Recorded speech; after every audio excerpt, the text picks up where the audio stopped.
They called it a routine reconnaissance patrol. Routine. That word hung in the air like a bad joke, the kind soldiers tell each other when they know damn well nothing about this place is routine. The mountainside stretched out below them, jagged and unforgiving, every shadow a potential threat, every rock formation a hiding place. Staff Sergeant Marcus Webb crouched behind the ridge line, scanning the valley through his scope when he heard it. A single crack, clean, precise. Then another. Someone was firing from the western ridge, maybe 800 meters out, and whoever it was, they weren't missing. "Contact west," he radioed, his voice tight. "Sniper fire accurate." The response crackled back immediately. "Can you locate the shooter?"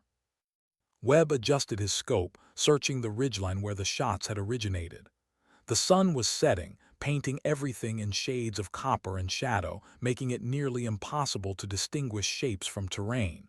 But there, movement. A figure, small, hunched low against the rocks. He zoomed in and his breath caught. "Are you seeing this?" His spotter, Corporal Hayes, whispered beside him.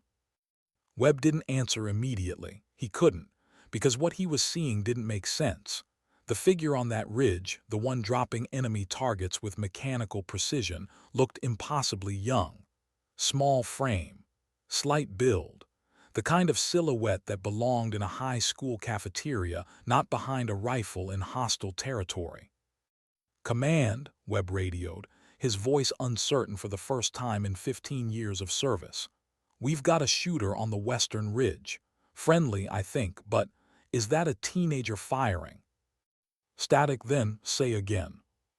"The shooter," Webb repeated, still watching through his scope as another enemy combatant dropped, "looks like a kid. Maybe 17, 18. I can't get a clear visual, but—" Another shot, another body. "But whoever it is, they're not missing." 3 days earlier, nobody had even noticed her at the briefing.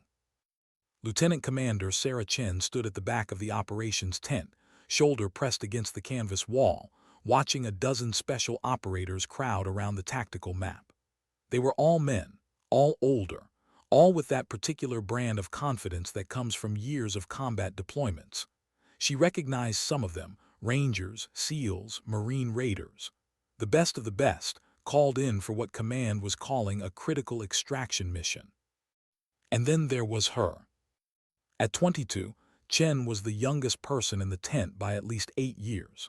She'd earned her place here, graduated top of her sniper school class, broken qualification records that had stood for a decade. But looking around this room, at these hardened operators with their 1,000-yard stares and arms full of combat patches, she felt something she hadn't felt since basic training. Small. The briefing officer, a colonel with silver hair and tired eyes, tapped the map. "The target is here. Mountain Village, approximately 40 clicks from the Pakistan border. We've got 4 American contractors being held by a militant group. Intel suggests they're planning to move them within 72 hours. "What's our approach?" one of the Rangers asked. "Fast and quiet. We insert here." The colonel pointed to a valley entrance. "Move overland during daylight hours, execute the extraction at dawn. Questions?" A SEAL leaned forward. "Sniper support. One element will take overwatch position here." The colonel indicated a ridge overlooking the village. "High ground, clear sight lines.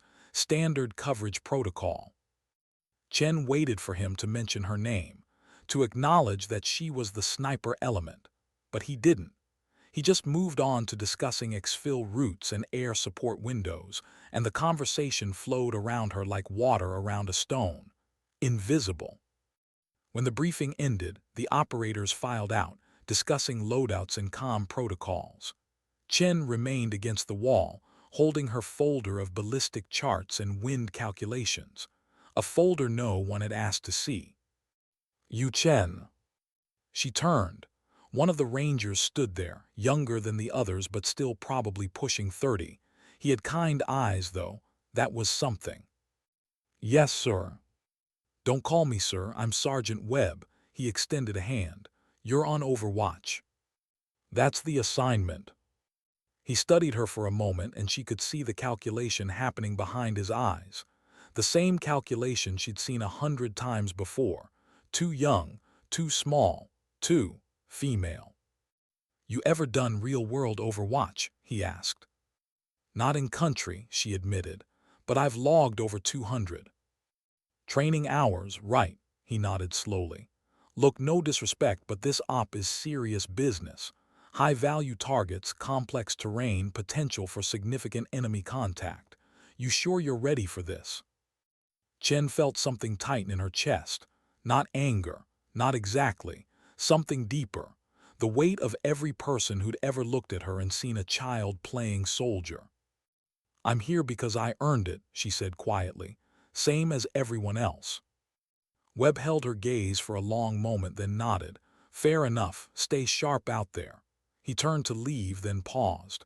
And Chen, don't hesitate. Hesitation gets people killed. She watched him walk away, his words echoing in her mind. Don't hesitate. As if that was her problem. As if she'd spent the last 4 years of her life training, studying, perfecting her craft, only to freeze when it mattered. That night, alone in her temporary quarters, Chen cleaned her rifle for the 3rd time. A Barrett M82A1, 50 caliber, capable of putting a round through an engine block at 1,500 meters. In her hands, it was more than a weapon. It was proof. Every time she fired, every time the bullet went exactly where she intended, it was proof that she belonged. But proof, she was learning, didn't always translate to respect. The insertion went smoothly, too smoothly. They helicoptered in under cover of darkness, fast-roped into a valley thick with pine trees and the smell of wood smoke from distant villages. Chen hit the ground last, her rifle case secured to her back, and immediately moved to establish her position in the patrol formation. Or tried to. The Rangers had already formed up, moving with the kind of silent coordination that comes from dozens of missions together, and there wasn't an obvious place for her in their rhythm. Webb caught her eye, gestured for her to follow him. She fell in, grateful for the inclusion even as she noticed the looks from the other operators, some curious, some skeptical, one openly dismissive. They moved through the night like ghosts, covering ground fast despite the terrain. Chen kept pace, her breathing controlled, her footfalls matching the cadence of the men around her. She trained for this. Run in full kit until her legs burned and her lungs screamed. Carried weight until her shoulders went numb. She was ready. But there was something she hadn't told them, not yet. 3 hours into the patrol, they stopped to rest and reassess. The village was still 30 kilometers away, the extraction point for the contractors visible on their maps as a small cluster of buildings nestled against the mountainside. Chen used the break to study the terrain through her night vision, memorizing ridgelines and natural cover positions. You good? Webb crouched beside her, his voice low. Affirmative. Long walk for carrying that cannon. He nodded at her rifle case. I'll manage. He studied her again and she could feel the weight of his assessment. You know, he said after a moment, I looked up your qual scores, pretty impressive. Thank you. But you've never taken a real shot at a real person, have you? There it was, the question she'd been waiting for, the one that separated simulation from reality, training from combat. No, she admitted, I haven't. Webb nodded slowly. That's what I thought. Look, when the time comes, if it comes, you need to understand something. That's not a target downrange. That's a human being. And killing a human being, even when it's necessary, even when they're trying to kill you, it changes you. I understand. Do you? He wasn't challenging her. His voice was gentle, almost sad. Because I've seen good shooters freeze when it's real, when there's blood and screaming and the knowledge that you just ended someone's life. Training can't prepare you for that moment. Chen met his eyes. Then I guess I'll find out when I get there. Something shifted in Webb's expression. Maybe respect. Maybe just resignation to the fact that she wasn't going to back down. Yeah, he said quietly, I guess you will. They resumed the patrol 2 hours before dawn. The terrain grew rougher as they climbed, loose scree giving way to solid rock formations that offered both cover and challenge. Chen's legs burned with the effort of hauling herself and her equipment up inclines that seemed designed to punish human ambition. But she didn't complain, didn't ask for help, just kept moving, one step after another, proving with every meter that she could do this. By the time the sun crested the eastern mountains, they'd reached the observation point, a rocky outcrop overlooking the valley, offering clear sight lines to the village below, perfect for overwatch. Webb surveyed the position, then turned to Chen. "This is you. Set up here, establish comms, and wait for my signal. We're moving down to the village for the extraction. You'll provide cover if we run into trouble." "Understood." "And Chen," he paused, his expression serious, "if it comes to shooting, I need to know you'll take the shot. No hesitation. Can you do that?" She thought about all the times people had doubted her, all the times she'd been overlooked, underestimated, treated like a child playing at war. She thought about the 1,000 hours she'd spent on rifle ranges, the calculations she'd run until her eyes blurred, the dedication that had brought her to this moment. "Yes," she said simply. Webb held her gaze for a long moment, then nodded. "Good luck." She watched the team descend into the valley, their figures growing smaller against the landscape, and then she was alone. Alone with her rifle, her training, and the question that had followed her since the briefing tent. When the moment came, when there was a real person in her crosshairs and real lives depending on her decision, would she be able to pull the trigger? The answer, she knew, was waiting somewhere in the valley below. Chen established her position with methodical precision. Bipod deployed, rifle oriented toward the village, windage calculated based on the light breeze coming off the mountains. She set up her spotting scope, adjusted for the morning sun's glare, and began the waiting. This was the part they never showed in movies, the endless, patient observation, watching, calculating, breathing. Below, the village was waking up, smoke rising from cooking fires, figures moving between buildings, normal life, or at least the appearance of it. But somewhere in those structures, 4 Americans were being held prisoner. 4 people who'd been in the wrong place at the wrong time, now depending on strangers to bring them home. Her radio crackled. "Overwatch, this is Alpha 1, in position." "Overwatch copies," Chen responded, her voice steady. "I have eyes on the village. No hostile movement detected." "Roger, stand by." She settled in, adjusting her body to accommodate the long wait. This was familiar territory. Snipers spent more time waiting than shooting, more hours observing than engaging. It was meditation with a weapon, Zen with lethal purpose. But there was something else creeping in around the edges of her calm, a whisper of doubt, not about her shooting. She knew she could make the shot, at any range, but about what Webb had said, about taking a life, about that irrevocable moment when you look through a scope and see not a target but a person. Could she do it? The question sat heavy in her chest as the morning sun climbed higher. Movement, eastern edge of the village. Chen's attention snapped to focus, her eye pressed to the spotting scope. 4 men, armed, moving between buildings with the practiced caution of people expecting trouble. Militants. Had to be. "Alpha 1, I have 4 armed individuals eastern perimeter. Possible hostiles." "Copy. Maintain observation." She watched them move, nodding their positions, their weapons, their patterns, professional, organized. Not random village defenders, these were trained fighters. Her heart rate elevated slightly, adrenaline beginning its slow creep into her system. This was real, actually real. Then she saw them. The contractors, 3 men and 1 woman being moved from one building to another, their hands bound, guards on either side.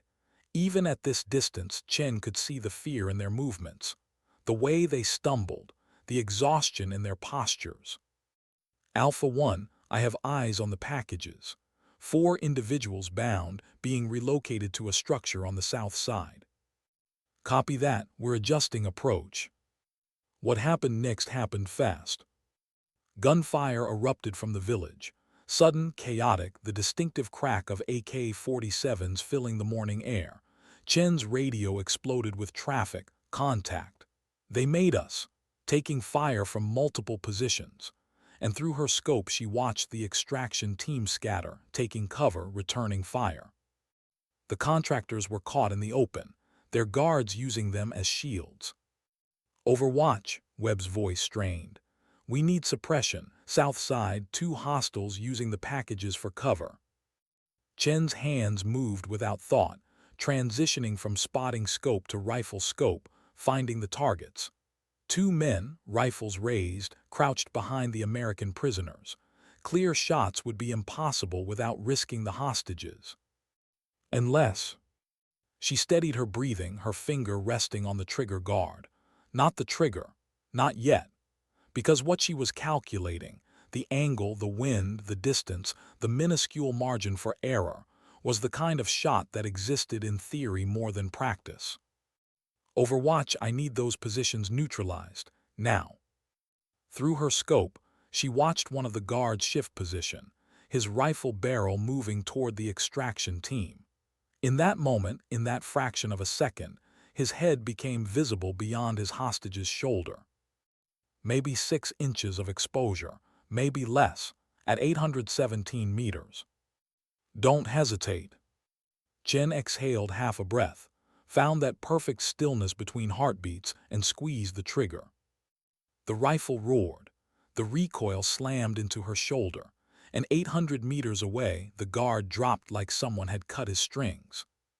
The second guard reacted, pulling his hostage closer, but Chen was already adjusting, already calculating the next impossible shot. He moved. She led him, found the window, fired. Another body. The hostages scattered, running for cover as Webb's team surged forward, their suppressed weapons barking in short, controlled bursts. But more militants were emerging from the buildings, a whole network of fighters that intelligence had missed. This wasn't a small cell holding hostages. This was a major position. We're outnumbered, someone shouted over the radio, pulling back. Chen kept firing, not rapidly, not blindly, each shot deliberate, each target carefully selected. A fighter moving to flank the extraction team. Down. Another positioning a heavy weapon. Down. A third taking aim from a rooftop. Down. The Barrett bucked against her shoulder with each round, the massive .50 caliber reports echoing across the valley like thunder. But her hands were steady, her breathing controlled. This wasn't fear. This was focus. Overwatch, what the hell? Webb's voice edged with disbelief. Is that you? She didn't answer, too busy working, target acquisition, wind calculation, trigger press, reload again. The firefight lasted maybe 90 seconds, maybe less. Time compressed into that strange combat elasticity where everything happened simultaneously and in slow motion. When the shooting finally stopped, when the militants either fled or fell, Chen lifted her eye from the scope and realized her hands were shaking. Not from fear, from adrenaline, from the electric charge that comes from crossing a threshold you can't uncross. She'd done it, taken real shots, at real people, and they were dead because she'd put bullets exactly where she'd intended. The radio crackled. Overwatch, how many did you get? Chen looked at the village through her spotting scope, counted the bodies. 8, maybe 9. Some she'd hit directly. Others had fallen to the extraction team while she provided suppression. Hard to know which shots were hers. Confirmed 8, she reported, her voice surprisingly steady. Possible 9. Silence on the radio, then Jesus Christ. The extraction team secured the hostages and began their emergency exfil protocol. Fast movement, no time for detailed cleanup. Just grab the Americans and go, before reinforcements arrived or someone called in the location. Chen maintained her position, providing overwatch as they moved back through the valley, her scope sweeping for threats. but her mind was somewhere else, replaying the shots, the way the first guard had dropped, the impossibly small window she'd fired through, the knowledge that if she'd been off by inches, by milliseconds, an American hostage would be dead. And she'd made the shot anyway. Overwatch collapsed to rally point Alpha, Webb ordered. We're Oscar Mike in 5. Chen broke down her position with practiced efficiency, securing her rifle, gathering her equipment. Her hands still shook slightly, but the rest of her felt calm, unnaturally calm, like she'd been waiting her whole life for this moment, and now that it had passed, something fundamental had shifted. The hike to the rally point took 40 minutes of hard movement over rough terrain. When she finally reached the designated coordinates, the extraction team was already there, the 4 rescued contractors sitting on the ground, wrapped in emergency blankets, looking shell-shocked and grateful. Webb stood apart with his team, and when Chen approached, every eye turned to her. For a long moment, nobody spoke. Then one of the rangers, the one who'd given her dismissive looks during the insertion, stepped forward. That was some goddamn shooting, Lieutenant. Others nodded, murmured agreement. The skepticism in their expressions had transformed into something else, something that looked like respect. Webb approached last, his face unreadable. Those first 2 shots, through maybe 6 inches of exposure, at what, 800 meters? 817, Chen corrected quietly. 817 meters. He shook his head slowly.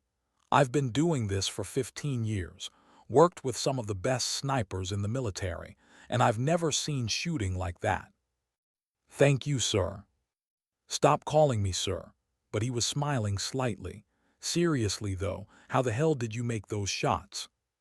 Chen thought about all the hours on the range, the thousands of rounds fired, the endless calculations and wind readings and ballistic charts, the dedication to a craft that most people saw as just point and shoot. Practice, she said simply. One of the rescued contractors, the woman, approached slowly. She was maybe 40, with dirt on her face and exhaustion in her eyes, but she was alive. You're the one who was shooting, she asked Chen. Yes, ma'am. The woman's eyes filled with tears. They were going to kill us, right there in that courtyard. I heard them talking about it, and then you, she couldn't finish, just reached out and gripped Chen's hand with both of hers. Chen didn't know what to say. What do you say to someone whose life you saved by taking other lives? I'm glad you're safe seemed inadequate. Your welcome felt wrong, so she just squeezed back, letting the moment speak for itself. The helicopter extraction happened fast, a Black Hawk dropping into the valley with its rotors screaming and dust billowing. They loaded the contractors first, then the team, everyone moving with urgent efficiency. As Chen climbed aboard, she caught one last look at the mountains, at the ridge where she'd spent the morning proving herself in the most fundamental way possible. The flight back to base passed in exhausted silence. Chen sat with her rifle between her knees, her head tilted back against the helicopter's vibrating hull, and tried to process what had happened. She'd killed people today. At least 8 human beings who'd woken up this morning expecting to live and were now gone because she'd looked through a scope and pulled a trigger. She waited for guilt, for horror, for the moral weight Webb had warned her about. But what she felt instead was clarity. Not satisfaction, not pride, just a clear, unwavering certainty that she'd done exactly what needed doing. That her training, her dedication, her refusal to be dismissed or diminished had mattered, had saved lives, had proved that size and age and gender meant nothing compared to skill and resolve. When they landed, debriefing happened immediately. Intelligence officers wanted details about enemy positions, numbers, weapons.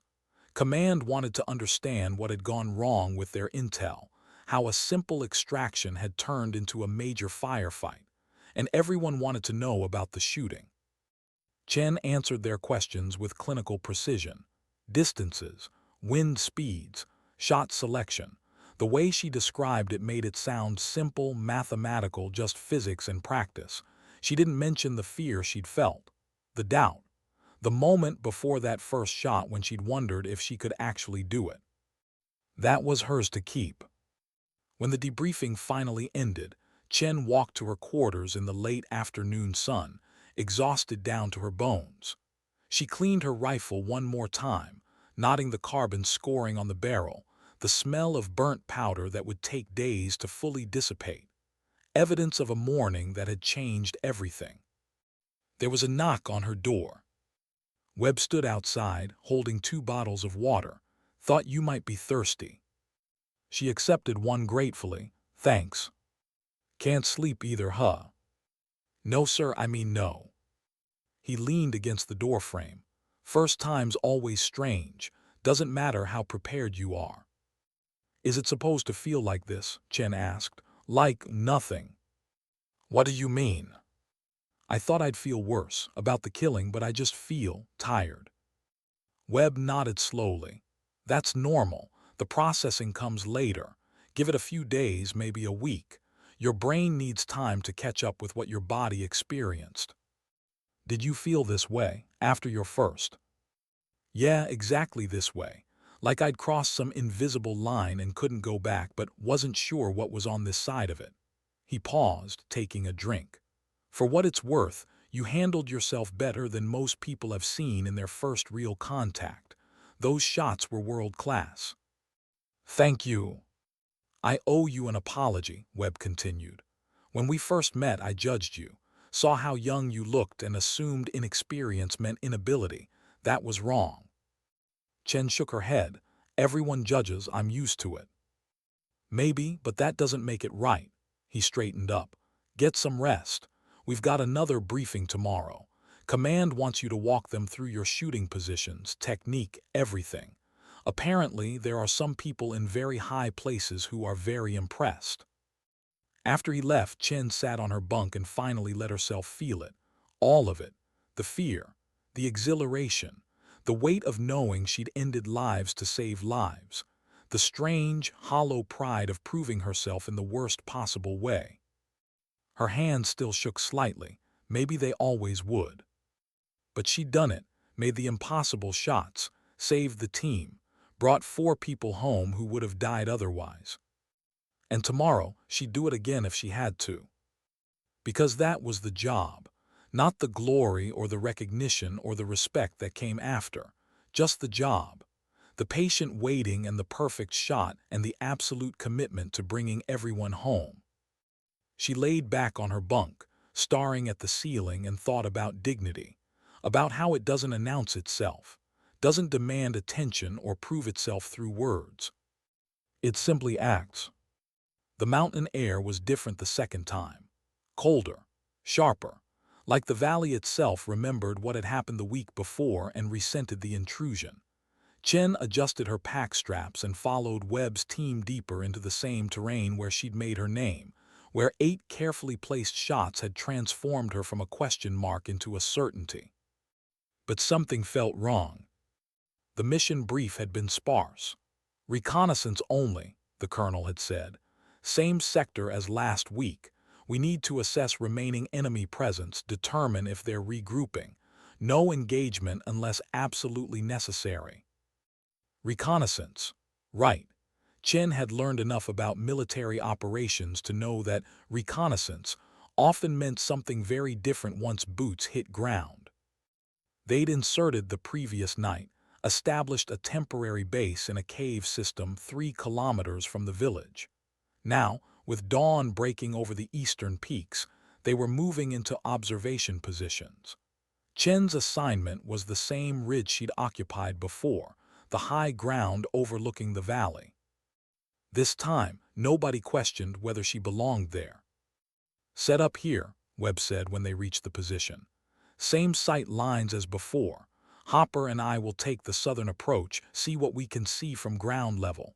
You spot anything at all, you radio immediately. Clear. Clear. And Chen, he met her eyes. This is observation only. Command was explicit. We're not here to engage. She nodded, understanding the implication. The shots that had saved the extraction team had also announced their presence. kicked a hornet's nest. Whatever militants were still in this valley would be on edge, alert, probably better armed than before. Going loud would be a mistake. Webb's team disappeared down the slope, moving with the fluid silence of experienced operators. Chen established her position, deploying her rifle and spotting scope with the mechanical efficiency of someone who'd done this enough times for it to become ritual. Then she waited. The village below looked abandoned. No smoke from cooking fires. No figures moving between buildings. Just empty structures and scattered debris, the evidence of last week's firefight still visible in bullet-scarred walls and disturbed earth. An hour passed, then two. The sun climbed higher, burning off the morning mist, revealing the valley in harsh daylight. Chen maintained her observation, scanning methodically, sector by sector, looking for any sign of movement. Her radio crackled. "Overwatch, we're at the village perimeter. Place looks deserted." "Copy. I'm not seeing any activity from here either." "We're going to do a quick sweep of the main structures. Keep those eyes open." Chen watched through her scope as Webb and his team entered the village, moving building to building with tactical precision.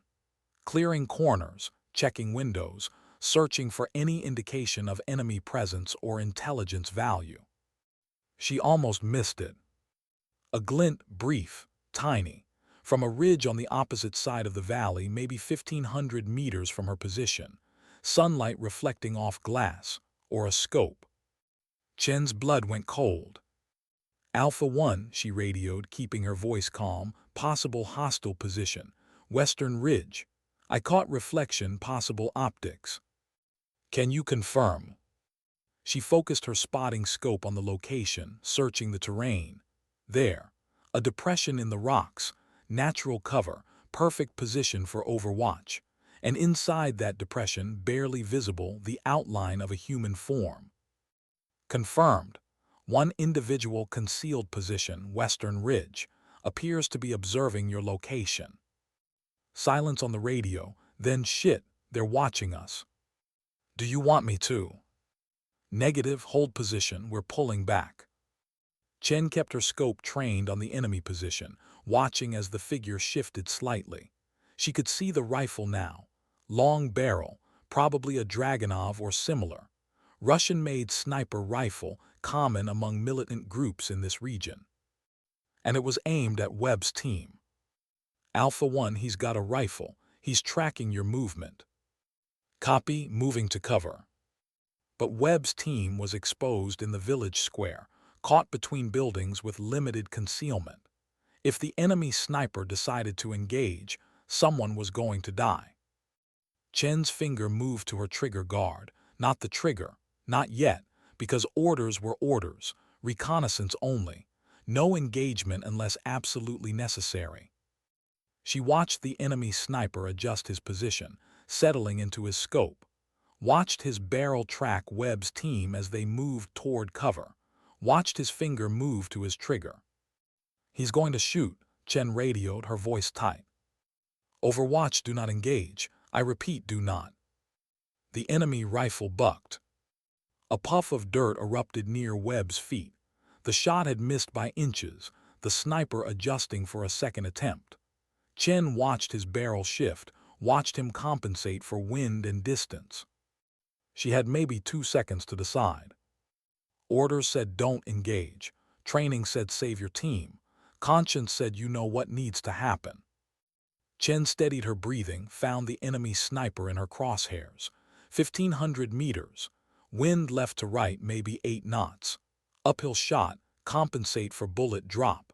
The math scrolled through her mind like second nature, like breathing, like something she'd been born knowing. The enemy fired again. This time someone screamed over the radio, I'm hit, and Chen stopped thinking. She fired. The Barrett roared. The bullet crossed 1,500 meters in less than 2 seconds, and the enemy sniper pitched backward, disappearing from her scope. "Hostile down," Chen reported, her voice mechanical. "Alpha 1, hostile sniper is down." "Copy," Webb's voice strained. Hopper took one in the leg. We need immediate exfil. Chen kept her scope on the western ridge, searching for additional threats. Nothing moved, but that didn't mean they were alone. If there was one sniper, there could be others. If this was an ambush. Movement, different location. Northern approach to the village. Multiple figures, armed, moving with tactical precision toward Webb's position. Alpha 1, you've got company. Northern approach, at least 6 hostiles, armed and moving to engage. Jesus, Overwatch, we need suppression, now. Copy. This time there were no orders to not engage. No hesitation. Just targets and math and the absolute certainty of what needed doing. Chen opened fire. The Barrett spoke in thunderous declarations, each shot precisely placed. The first hostile dropped. The second. The third stumbled and fell, hit in the shoulder. She adjusted, fired again, center mass. But they kept coming. More than 6, maybe 10, 15. A coordinated assault, fighters moving with military training, using cover effectively, advancing on Webb's position despite her suppressive fire. They're everywhere, someone shouted over the radio. We need air support. Negative on air support. Weather's turned, nothing's flying. Chen kept firing, kept dropping targets, but it wasn't enough. For every hostile she hit, 2 more appeared. They were being surrounded, systematically, professionally. This wasn't a random militant cell. This was something bigger. Her radio crackled, not Webb's voice, someone else. Younger, panicked.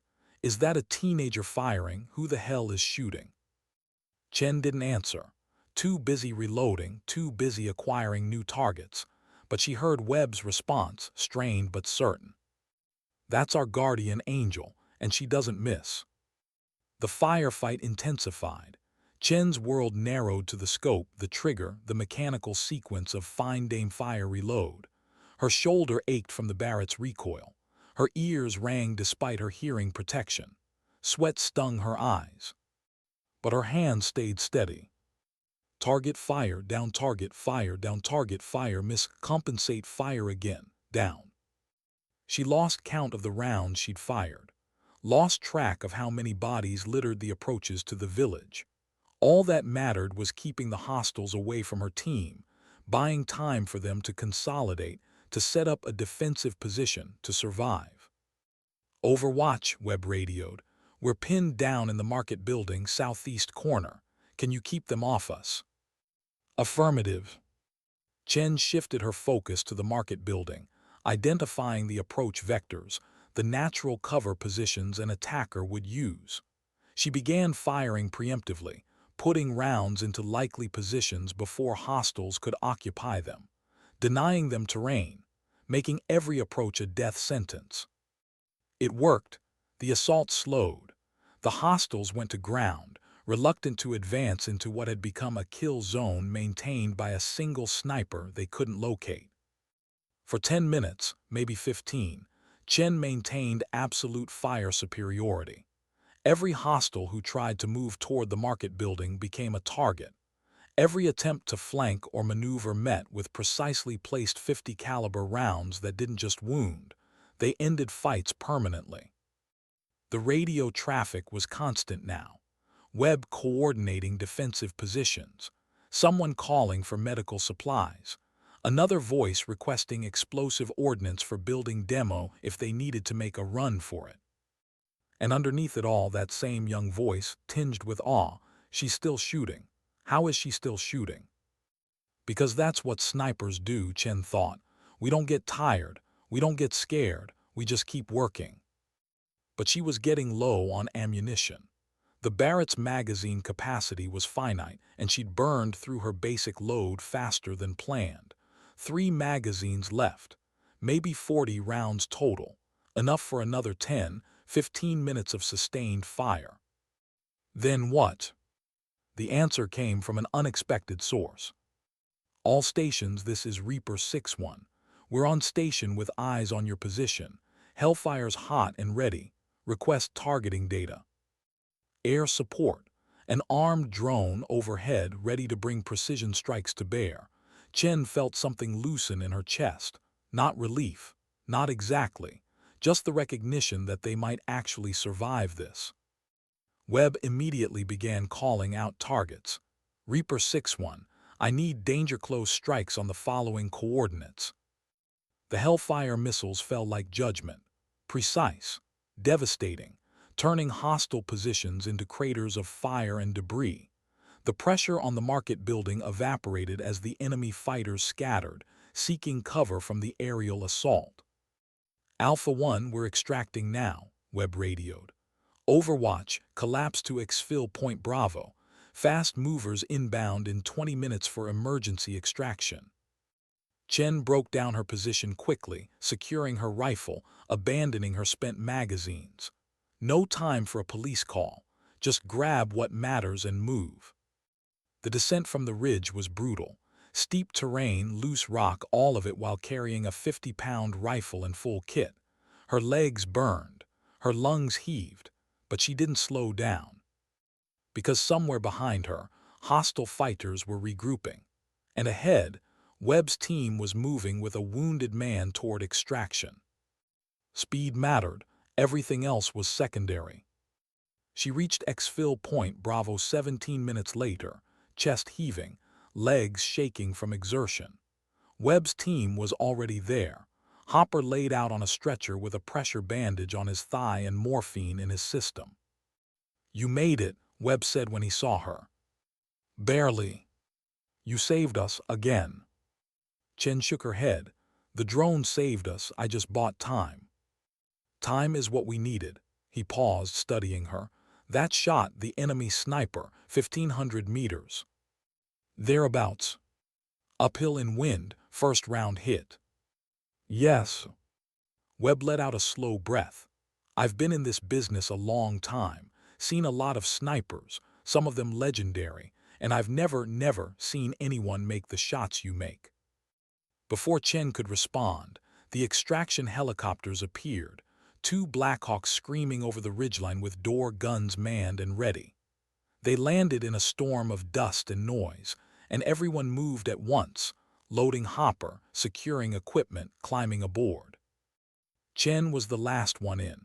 As the helicopters lifted off, she caught one final glimpse of the valley below, the village, the ridge where she'd spent 2 mornings proving herself, the terrain that had tried to kill them. She turned away and found Webb watching her. You okay? He asked over the helicopter noise. Was she? Chen thought about the people she'd killed today. More than last week. Maybe twice as many. Human beings with families and beliefs and lives that had ended because she'd looked through a scope and pulled a trigger. She thought about Hopper, bleeding but alive, because she'd made an impossible shot. She thought about the young voice on the radio, asking in disbelief if a teenager was firing, as if age or appearance had any bearing on capability. Yeah, she said finally, I'm okay. And she meant it. The debriefing lasted 6 hours. Intelligence officers wanted to know everything about the enemy positions, their numbers, their tactics. The drone footage had captured most of the firefight, and Chen watched herself on replay, saw her shot placement from God's eye view, the methodical way she'd controlled the battlefield despite being a single operator against what analysis suggested was 30 or more hostiles. Preliminary count puts enemy casualties at 17, an intelligence officer reported. 11 confirmed kills from sniper fire, the rest from the Hellfire strikes. 11 people, 11 lives ended by Chen's bullets. She waited for the weight of that number to crush her, but it still hadn't come. Just that same strange calm, that clarity of purpose. When the formal debriefing ended, a colonel she didn't recognize approached her. Older, serious, the kind of brass who didn't usually speak directly to lieutenants. Chen, he said, walk with me. They left the operations building, stepped into the cooling evening air. The colonel walked in silence for a moment, hands clasped behind his back. You've made quite an impression, he said finally. 2 combat operations, both times critical to mission success, both times demonstrating marksmanship that the shooting community is calling exceptional. "Thank you, sir." "How old are you, Lieutenant?" 22, sir." He nodded. "And you understand that what you're doing, the level of precision, the combat effectiveness, this is what career snipers spend decades trying to achieve." "I just do my job, sir." "Your job," he smiled slightly. "Your job is to follow orders and support your unit. What you've been doing is rewriting the tactical manual on sniper employment." He paused. "There are people at JSOC who want to talk to you. People who run Tier 1 programs where precision shooting matters more than anything else." Chen felt something tighten in her chest. "Sir, I'm happy where I am." "Are you? Because from what I've seen, you're wasted in a conventional unit. Your skills are too valuable, too unique, to be used in standard operations." "With respect, sir, standard operations are where people need protection, where shots like mine matter most." The colonel studied her for a long moment. "You really believe that?" "Yes, sir, I do." He nodded slowly. "Fair enough, but the offer stands. When you're ready to take the next step, there are opportunities waiting. Opportunities to work with the best, against the worst threats our nation faces." "I'll keep that in mind, sir." After he left, Chen stood alone in the gathering darkness, thinking about next steps and opportunities and what it meant to be exceptional at something that involved killing people. She thought about the young voice on the radio, asking if a teenager was firing. Thought about every person who'd looked at her and seen someone too young, too small, too female to be dangerous. And she thought about dignity, how it doesn't need to announce itself, doesn't need validation or recognition or opportunities from colonels with agendas. It simply acts. Chen returned to her quarters, cleaned her rifle for what felt like the 100th time and tried to sleep. But every time she closed her eyes, she saw the scope, saw targets, saw the mathematical beauty of ballistics and the ugly reality of what those calculations created. Tomorrow, she knew, there would be more debriefings, more questions, more people trying to understand how someone so young could be so effective at something so terrible. But tonight, alone with her thoughts and her rifle and the knowledge of what she'd done, Chen allowed herself one small luxury. She allowed herself to be proud. Not of the killing, never of that, but of the saving, of the impossible shots that had brought her team home, of the refusal to be dismissed or diminished or doubted. She was 22 years old. She'd taken 17 lives in 2 weeks, and she'd saved 4 hostages and a wounded operator and proven beyond any doubt that she belonged in the fight. Sometimes that was enough. The third mission came 2 weeks later, 2 weeks of relative quiet, of training and maintenance and the strange limbo of waiting for the next crisis. Chen spent her days on the range, maintaining her skills, pushing her distances. She could reliably hit targets at 1,800 meters now. Some days, when the wind was calm and the light was right, she could reach out to 2,000. She didn't talk about it much, didn't boast or show off, just did the work, alone with her rifle and her calculations, perfecting a craft that most people couldn't begin to understand. Webb found her one afternoon, lying prone in the dirt with her eye pressed to her scope. "You ever take a day off?" he called out. Chen cycled the bolt, ejecting a spent casing. "Days off are for people who have reached their potential." "And you haven't.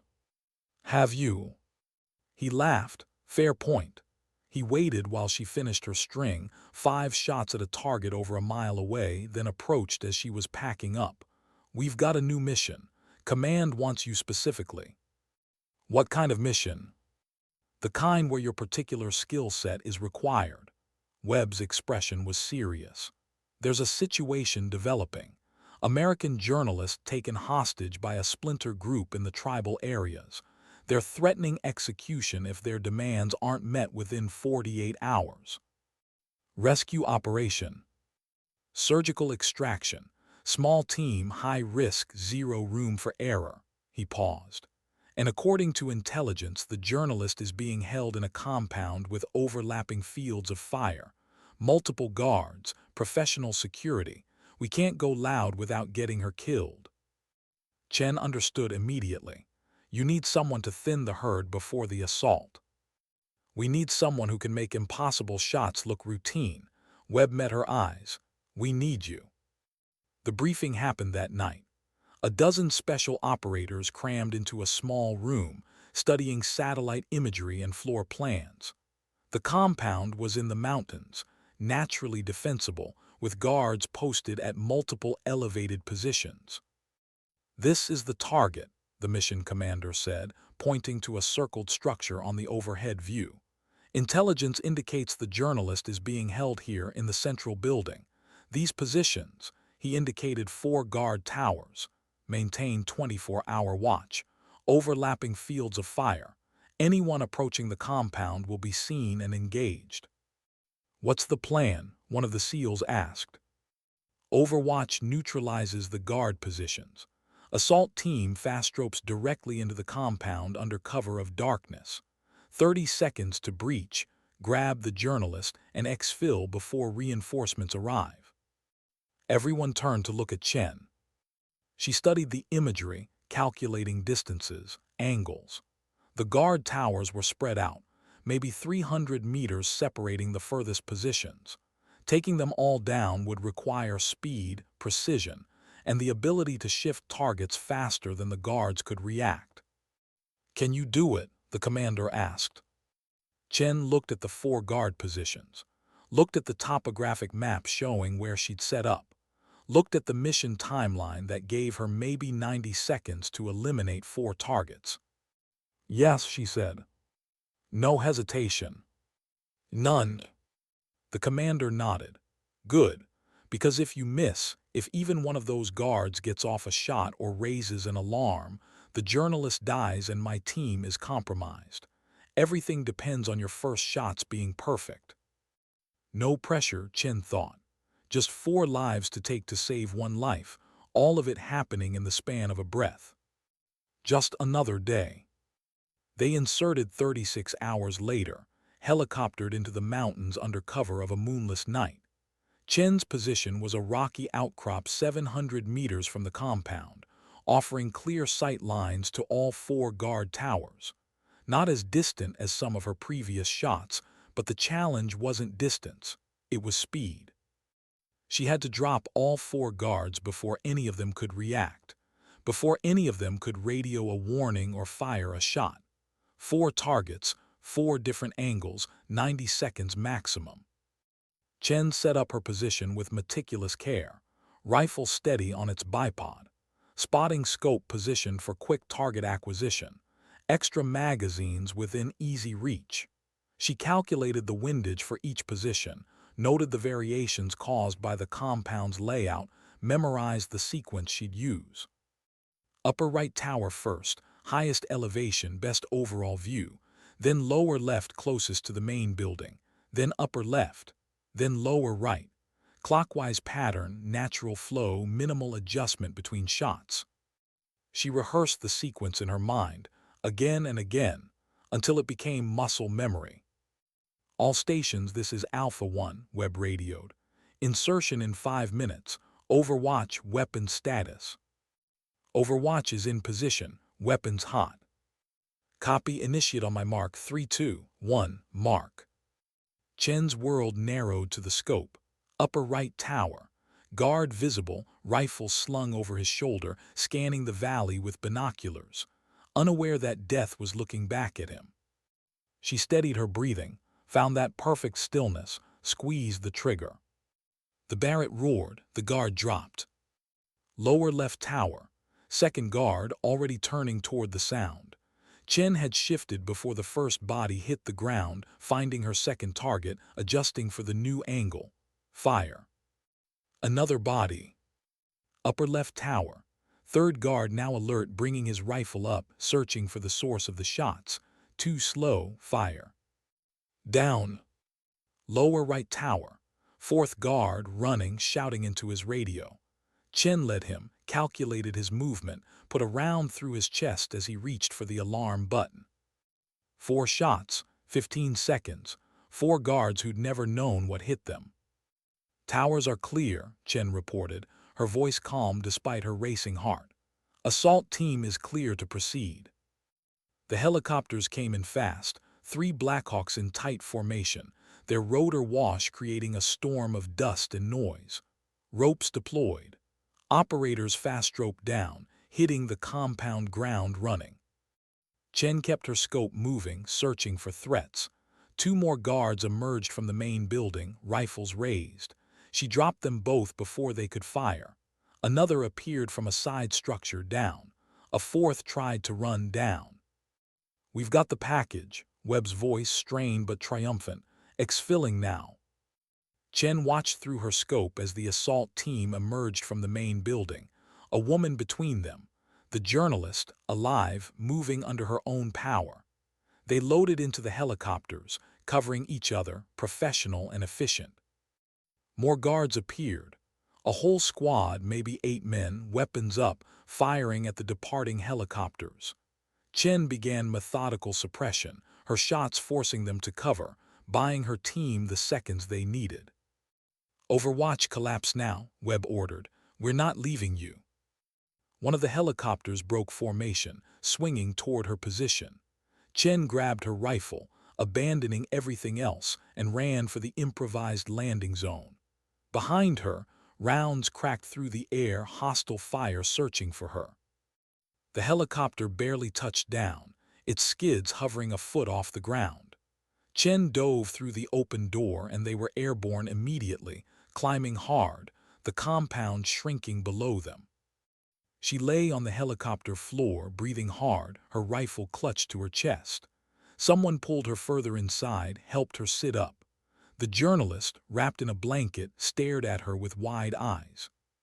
"You're just a kid," the woman said, her voice hoarse. Chen met her gaze, thought about all the times people had said something similar, thought about the 8 guards lying dead in that compound, killed by a kid who apparently didn't look dangerous. "Age is just a number," she said quietly. "Skill is what matters." Webb sat down beside her, his expression unreadable. 10 shots, 10 hits, in less than 2 minutes while taking fire. He shook his head slowly. "You're a force of nature, you know that." Chen didn't answer, just stared out the helicopter door at the mountains passing below, thinking about those 10 lives. 10 people who'd made choices that led them to standing guard in a compound holding a hostage, and whose lives had ended because a 22-year-old woman had looked through a scope and pulled a trigger. She thought about dignity again, about the quiet way it operates without fanfare or need for recognition. And she thought about the journalist, alive and safe, going home to family and friends and a life that had almost ended in a mountain compound. Sometimes the mathematics of morality were brutally simple. 10 lives taken to save 1 life. Was that justice? Was that right? Chen didn't know, wasn't sure anyone really knew, but she knew this, she'd do it again. Would make the same shots, the same choices, the same terrible calculations. Because that was the job. The burden she'd chosen when she picked up a rifle and decided to become exceptional at something most people couldn't even conceptualize. The helicopter carried them toward base, toward debriefings and questions, and probably more medals she didn't want. But for now, in this moment, Chen allowed herself to simply exist, not as a sniper or an operator or a force of nature. Just as a person who'd done something terrible and necessary, and would have to find a way to live with it. The journalist shifted beside her. "What's your name?" "Chen, Lieutenant Sarah Chen." "Sarah," the woman reached out, touched Chen's hand. "Thank you for my life." Chen looked at her, really looked, saw the fear gradually fading, the exhaustion in her eyes, the gratitude that came from surviving something unsurvivable. "You're welcome," Chen said softly. And meant it. Because maybe that was the answer. Maybe the way you lived with taking lives was by remembering the lives you saved. By holding onto the moments of gratitude, the thank yous, the recognition that terrible choices sometimes led to good outcomes. Maybe that was dignity, not the killing, but the saving. The mission that changed everything came 5 weeks later. Chen was supposed to have rotated back to the States by then. Her deployment was up, her orders cut, her replacement already selected and briefed. She'd done her time, made her mark, proven everything she needed to prove. But then the intelligence came through. A compound, deep in hostile territory, multiple high-value targets gathered for what analysts believed was a planning session for a major attack. American interests, civilian targets, hundreds of potential casualties. And the window to act was closing fast. "We need you for this one," Webb said when he found her packing her gear. "One more mission, then you can go home." Chen looked at her duffel bag, half filled with clothes that smelled like dust and gun oil and too many months in country. Looked at Webb's serious expression. Looked at the deployment orders that said she was supposed to be on a plane in 48 hours. "What's the mission?" "Precision strike. Multiple targets, single location, maximum impact. Command wants to take out the entire leadership cell in one operation." "Airstrike." Webb shook his head. "Too much risk of collateral damage. Civilian structures nearby, complex terrain. They want boots on ground, confirmed kills, no mistakes." "And you need a sniper." "We need the best sniper." He paused. "We need you." Chen should have said no. Should have stuck to her orders, gone home, let someone else handle it. She'd done enough, proven enough, earned her rest. But she thought about hundreds of potential casualties. Thought about another attack, another tragedy, another group of people who'd never know how close they came to dying. "Okay," she said quietly, "one more." The briefing was different this time. More brass in the room, more stars on shoulders, more weight to the mission parameters. Chen sat in the back, as usual, listening to the intelligence officer describe the compound layout, the target profiles, the window of opportunity. "These individuals represent the core leadership of a major terrorist network," the officer explained. "Taking them out simultaneously will significantly degrade the organization's operational capacity." A general spoke up. "What's our confidence level on positive identification?" "High. We have drone surveillance confirming all 6 targets are in the compound as of 2 hours ago. Intel suggests they're planning to disperse tomorrow morning." "Then we move tonight," the general decided. "Fast insertion, quick strike, immediate exfil. Lieutenant Chen," he looked directly at her, "you'll be providing precision fire on designated targets. Can you engage 6 individual targets in rapid succession?" Chen thought about the guard towers, about the compound extraction, about every mission where speed had mattered as much as accuracy. "Yes, sir, if I have clear sight lines and proper positioning." "You'll have both. We've selected an overwatch position with direct view into the compound courtyard. According to our surveillance, all 6 targets gather there each evening at sunset. Call to prayer. They'll be stationary, exposed, predictable." Someone in the room shifted uncomfortably. "Sir, firing during prayer." "These men have killed hundreds," the general interrupted. "Planned attacks that would kill hundreds more. They've forfeited any claim to sanctuary." He looked around the room. "Anyone have a moral objection to this operation?" Silence. "Good, we move in 6 hours. Questions?" Chen had 1,000 questions about rules of engagement and confirmation protocols and what happened if civilians were present. But she asked none of them, just nodded when the general looked at her, accepting the weight of what was being asked. 6 shots, 6 lives, 6 men who would die because she'd looked through a scope and pulled a trigger during prayer. That night, lying in her bunk, Chen tried to pray. She wasn't particularly religious, had never been, but facing what was coming, she felt the need for something. Guidance, absolution, permission to do what her orders demanded. But no answers came. Just the quiet of a military base at night and the weight of a mission that felt different from all the others. The insertion was surgical. Helicopter to the release point. Overland movement in complete darkness. Establishment of the overwatch position with 2 hours to spare before sunset. Chen and Webb, alone on a ridge overlooking a compound where 6 men would soon gather to pray. Chen set up her rifle with hands that didn't shake, checked her scope, calculated windage, memorized the courtyard layout from the overhead imagery. 6 targets, 6 shots, maybe 30 seconds to execute before the survivors scattered. "You okay?" Webb asked quietly. "I don't know. This one feels different."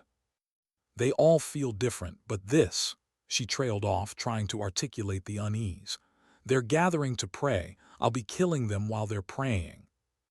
Webb was quiet for a long moment. "Does that matter, what they're doing when it happens?" "I don't know, should it? They chose their path, chose to plan attacks, to kill innocents, to wage war against people who never wronged them. Prayer doesn't erase that, doesn't make them victims." "I know, but it still feels wrong," Webb finished. "Yeah, because you're a good person. Good people struggle with taking life even when it's necessary, even when it's justified." Chen looked through her scope at the compound below. Empty courtyard, peaceful, almost beautiful in the fading light.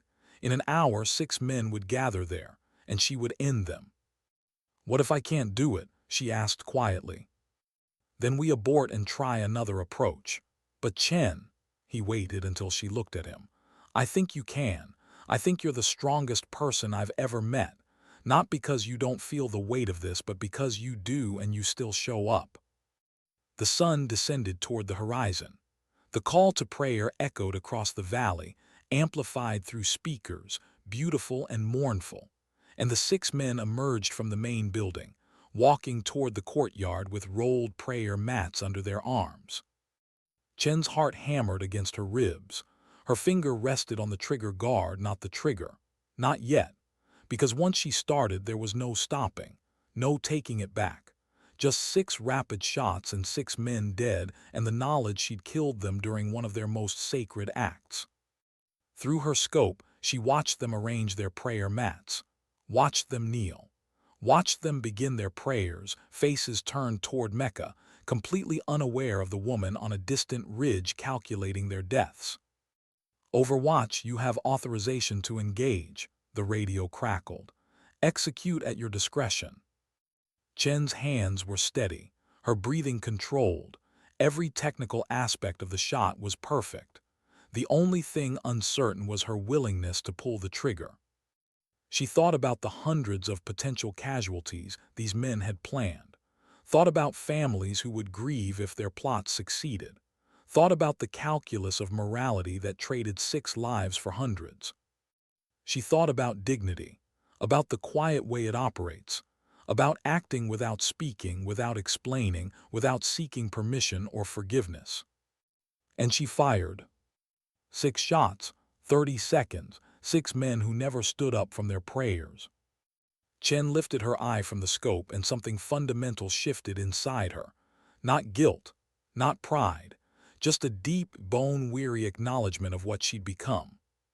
A killer, professional, effective, necessary. "Targets down," she reported, her voice hollow. "All 6 confirmed."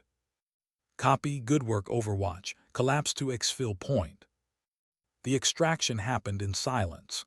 Chen packed her rifle, secured her gear, followed Webb down the ridge. Neither of them spoke. What was there to say? The job was done. The mission complete. 6 dangerous men eliminated from the battlefield. But the cost of that completion lived somewhere in Chen's chest, heavy and permanent. When they reached the helicopter, when they were airborne and heading back to base, Webb finally spoke. "You did the right thing." "Did I?" "Yes, you saved lives today, prevented an attack, protected innocents." "I killed 6 men during prayer." "You killed 6 men who were planning mass murder." Webb's voice was firm. "Context matters. Intent matters. They weren't innocent civilians. They were enemy combatants using religion as cover. Chen knew he was right, knew it logically, tactically, morally by any reasonable measure. But she also knew she'd crossed another line, had taken an action she could never undo, could never unsee, could never reconcile with the person she'd been before she picked up a rifle and decided to become exceptional. The debriefing was brief, the mission a success, the intelligence confirmed accurate, 6 high-value targets eliminated with 0 collateral damage. Command was pleased.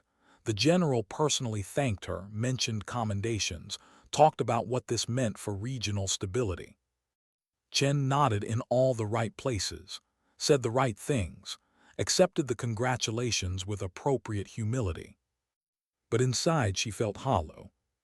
2 days later, she boarded a transport back to the States. Her deployment was over, her tour complete. She was going home. Webb came to see her off. "You going to be okay?" "I don't know." "That's honest." He paused. "For what it's worth, you're the best I've ever worked with. The absolute best. What you did out there, the lives you saved, the skill you demonstrated, it's legendary. People will be talking about your shooting for years." "Great." "I'm serious. You're 22 years old and you've already achieved what most snipers can only dream of." Chen looked at him. "Is that supposed to make me feel better, that I'm really good at killing people?" "No, it's supposed to make you understand that what you do matters, that the burden you carry, the weight of those decisions, it's the price of saving lives, and you paid it, repeatedly, without hesitation when it counted." She wanted to believe him, wanted to accept that the ends justified the means, that her actions were righteous, that she could go home and sleep without seeing targets in her scope. But she didn't know if she could. The flight home took 20 hours. Chen slept through most of it, exhausted in a way that went deeper than physical fatigue. When she finally arrived stateside, stepping off the plane into sunshine and civilian crowds, the disconnect was jarring. People laughed, talked about mundane things, worried about traffic and work schedules and what to have for dinner, normal life, regular concerns. A world that had no idea what happened on distant mountains, in hostile valleys, through rifle scopes that turned humans into targets. Chen's parents met her at the airport, hugged her, cried, told her how proud they were, how worried they'd been, how glad they were to have her home safe. She hugged them back and tried to feel something. Joy, relief, gratitude, but mostly she just felt tired. That night, alone in her childhood bedroom, surrounded by remnants of the person she'd been before deployment, Chen finally allowed herself to cry. Not from guilt or grief or regret, just from the sheer weight of carrying something most people would never understand. She'd killed 33 people in 6 months. 33 human beings whose lives had ended because she'd been exceptional at something terrible. And she'd saved dozens more, hostages, teammates, potential victims of attacks that never happened. The mathematics should balance, should make sense, should offer comfort. But they didn't. So she cried. For those 33 lives. For the person she'd been before she learned what it felt like to kill. For the innocence lost and the burden accepted, and the knowledge that she'd do it all again if called upon. Because that was who she was now, not just a sniper, not just a soldier, but someone who understood that sometimes dignity doesn't speak, doesn't justify, doesn't explain. It simply acts, and lives with the consequences.